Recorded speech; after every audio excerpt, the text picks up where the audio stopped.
Vous savez, depuis des années, j'entends toujours cette phrase: «Emmanuel, pourquoi tu ne te présentes pas en politique? Emmanuel, tu dis tout haut ce que les gens pensent tout bas, ça marchera, vas-y, présente-toi.» Vous pensez bien que je l'ai entendu de mes proches, de mes amis et même des gens que je connaissais pas, et sur mon profil Facebook, aussi sur ma page. Merci d'ailleurs de me suivre si nombreux.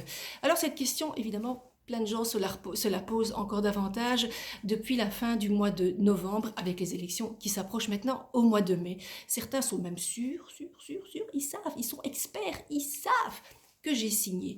Cet après-midi, par exemple, j'ai reçu un coup de téléphone d'un journaliste qui m'a dit: Emmanuel, il paraît que tu es la deuxième sur la liste d'Alain de Stex et que tu as quitté ton emploi.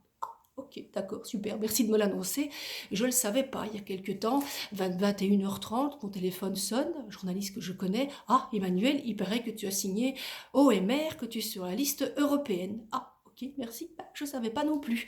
Et puis, ça, ce sont les personnes qui ont mon numéro de téléphone, ou en tous les cas qui arrivent à le trouver, c'est pas très compliqué hein, quand on est journaliste. Et puis, il y en a d'autres qui préfèrent téléphoner directement à mon patron. Vous imaginez, mon patron, tiens, est-ce que c'est vrai qu'Emmanuel se présente sur les listes électorales? Pas très sympa hein, de la part de ces collègues-là, un minimum quand même d'intimité. Ça aurait été sympa de m'appeler plutôt que d'appeler mon patron. Je suis pas sûre que si j'avais été dans une autre profession, je suis pas boulangère, on aurait téléphoné à mon patron boulanger pour savoir si oui ou non je me lançais en politique.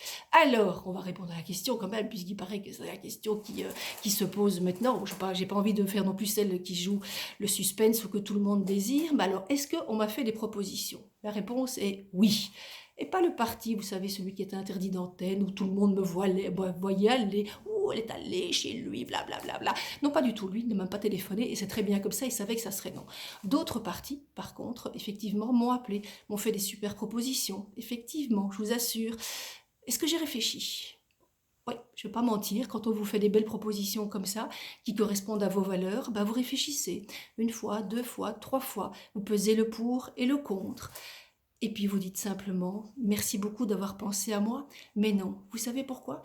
Parce que j'ai retrouvé simplement une sérénité. Parfois, ça peut se passer bien comme ça aussi.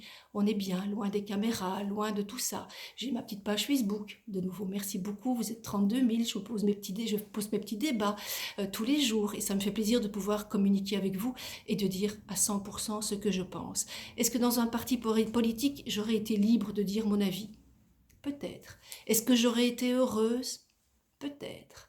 Est-ce que je le suis maintenant? Est-ce que je suis heureuse et libre de dire ce que je veux dire? La réponse est oui à 100%. Et donc juste pour cette raison-là, cette liberté-là, j'ai décidé de ne pas faire une carrière politique. Donc, messieurs, mesdames, vous qui savez soi-disant ma vie, vous qui lisez toujours entre les lignes ce que je ne veux pas dire, cette fois-ci c'est très simple. Emmanuel ne se présente pas en politique. Voilà, bonne soirée.